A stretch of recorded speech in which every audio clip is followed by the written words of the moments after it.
The story I'm going to share today is not just about an annual holiday, but about one of humanity's most transformative events: blood, liberation, death, and resurrection.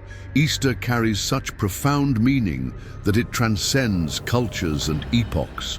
Many celebrate this holiday with chocolates and bunnies, but few know its true origin and power. In the Sinai Desert, more than 3,000 years ago, an enslaved people received specific instructions that would forever change the course of history. They were to sacrifice a perfect lamb without blemishes or defects and mark their doors with this animal's blood. This somber night, called Pesach by the Hebrews, established a prophetic pattern that would find its ultimate fulfillment centuries later on the hills of Jerusalem. The blood on the Israelites' doors was more than a ritual. It was a sign, a protection, and a prefiguration of something much greater to come. This blood saved lives, while throughout the land of Egypt, the cries of those without this mark could be heard. How does such an ancient event still resonate in our modern life? Why do billions of people continue to celebrate this millennia-old feast? It all began when the Hebrews were enslaved in Egypt under the rule of a cruel and obstinate Pharaoh. For 430 years, generation after generation knew only forced labor, oppression, and pain. Moses, God's chosen liberator, confronted the Egyptian ruler demanding the people's freedom, but the Pharaoh's hardened heart resulted in 10 devastating plagues upon the nation. The 10th and most terrible was the announcement of the death of all firstborns in Egypt, both humans and animals. For the Israelites to be spared from this calamity, they received detailed divine instructions for the first Passover. Each family was to select a 1-year-old male lamb without defect, keep it at home for 4 days, and then sacrifice it at twilight on the 14th day of the month of Nisan. The blood was to be applied to the doorposts and lintel with a hyssop branch.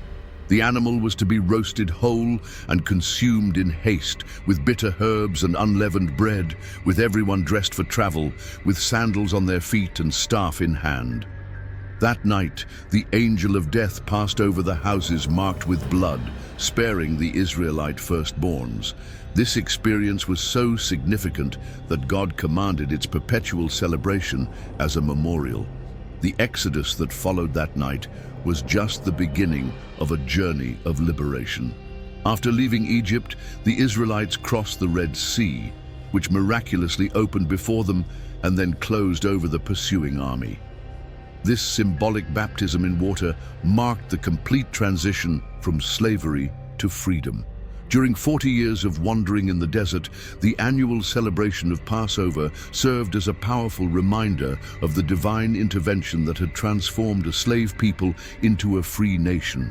However, even as the Hebrews celebrated this feast of physical liberation, the prophets were already pointing to a deeper meaning that would be revealed in the future.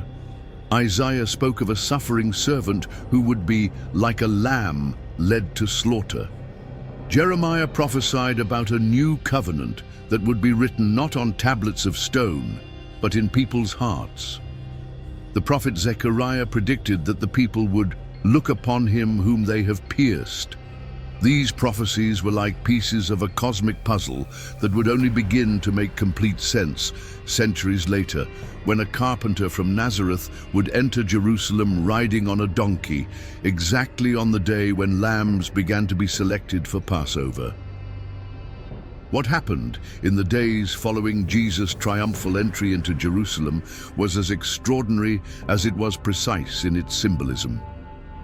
For 4 days, Jesus was examined by religious leaders who questioned him tirelessly, trying to find some error in his teachings or behavior. Like the paschal lamb that was inspected for 4 days to ensure it had no defect, Jesus faced the scrutiny of Pharisees, Sadducees, Herodians, and scribes. Even Pilate, the Roman governor, after a complete trial, declared, "I find no fault in him." It was confirmation that this lamb was truly unblemished. On the afternoon of the preparation for Passover, exactly when lambs began to be sacrificed in the temple, Jesus was nailed to the cross. At 3 in the afternoon, the exact moment when the last paschal lamb was sacrificed, Jesus exclaimed, "It is finished," and gave up his spirit. The temple curtain, which separated the Holy of Holies from the rest of the sanctuary, was torn from top to bottom, symbolizing that access to God, previously restricted, was now open to all. It was not coincidence, but a divine plan meticulously orchestrated so that everyone could see the connection. What comes next is truly impressive, for Passover does not end with death, but with a resolution that defies reality as we know it. While the sacrificial lambs remained dead, this special lamb broke the chains of death. After 3 days in the tomb, just as Jonah remained 3 days in the belly of the great fish, Jesus rose again, proving his victory over humanity's last and most feared enemy. The resurrection was not an isolated event witnessed by few. For 40 days, the risen Christ appeared to more than 500 people on different occasions, demonstrating that he was not a spirit, but possessed a real, albeit glorified body. He ate with his disciples, allowed them to touch his wounds, and taught them about the kingdom of God. The Apostle Paul would later write, "If Christ has not been raised, our preaching is useless, and so is your faith." This statement emphasizes that the resurrection is not an optional element of Christian faith, but its essential foundation. Without it, the Easter story would be just another tragedy of a good man unjustly executed, and not the greatest demonstration of divine power and love ever seen. This extraordinary fact provoked a revolution in the understanding of Passover. The first Christians, all of them Jews, began to see how the elements of the traditional celebration pointed directly to Jesus. The unblemished lamb represented Christ, the Lamb of God who takes away the sin of the world, as John the Baptist had proclaimed. The blood on the doors that saved from death prefigured Jesus' blood that offers protection against spiritual condemnation.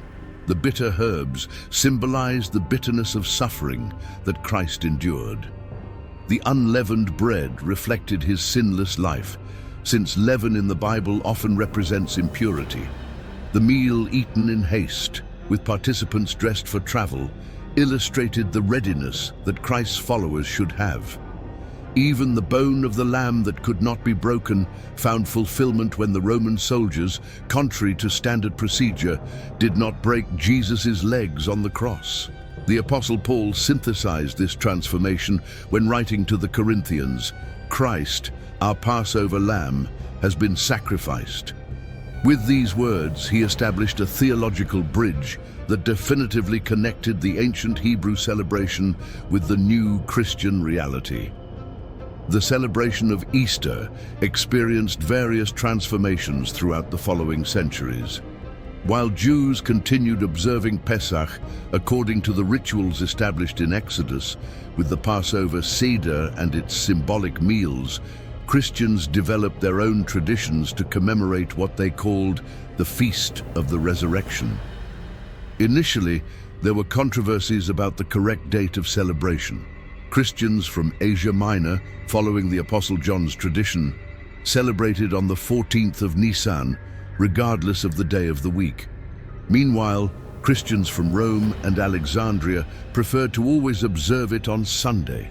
This dispute, known as the Quartodeciman controversy, was resolved at the Council of Nicaea in 325 AD, which established that Easter would be celebrated on the first Sunday after the first full moon that occurred after the spring equinox in the Northern Hemisphere.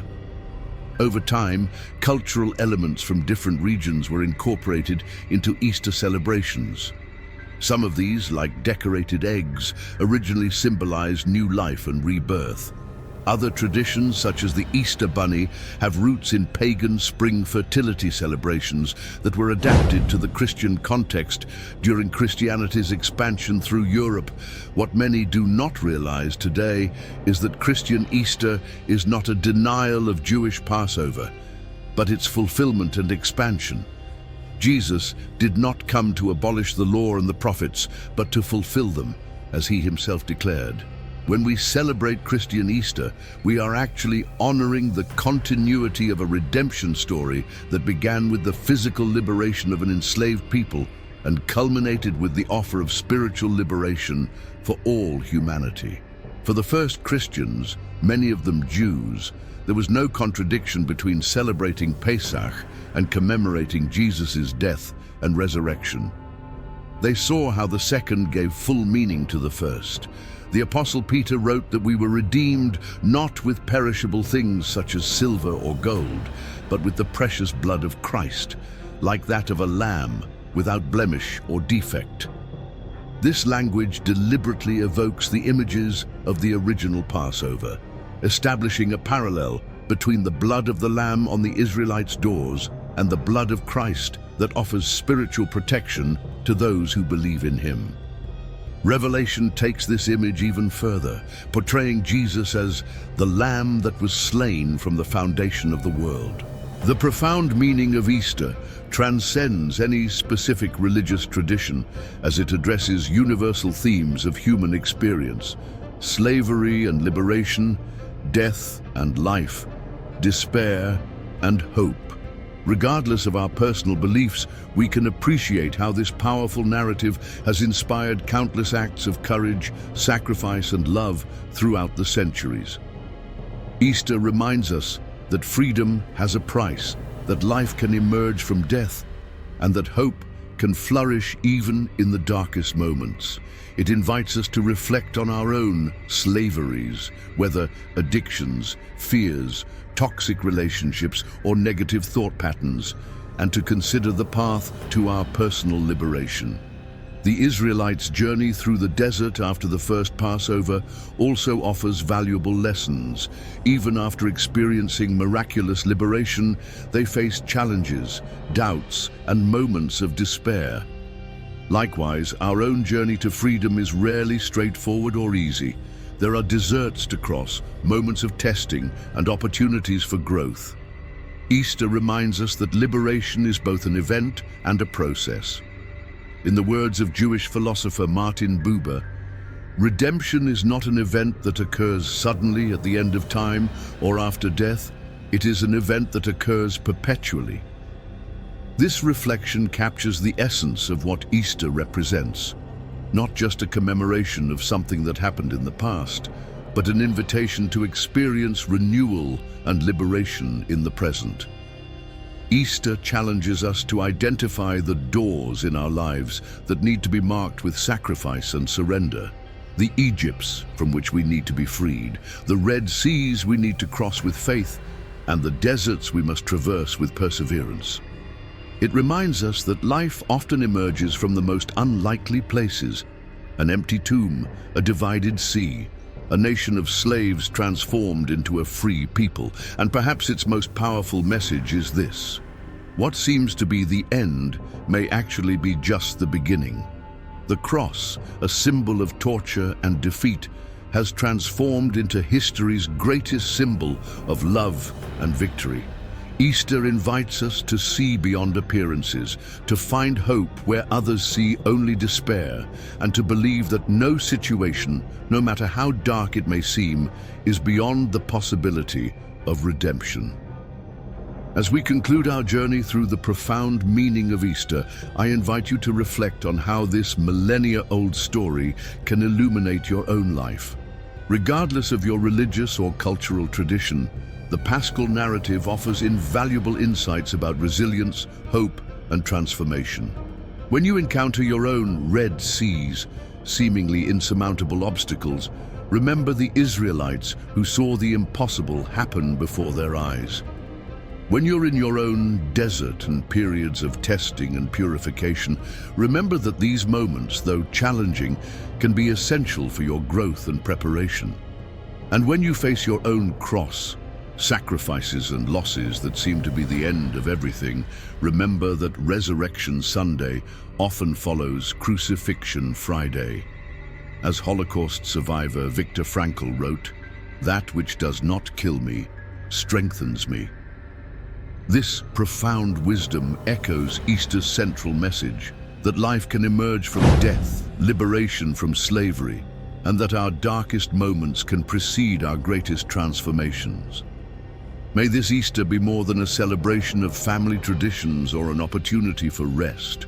May it be a time of personal and spiritual renewal, a reminder that no matter how difficult your current situation is, there is always the possibility of a new beginning.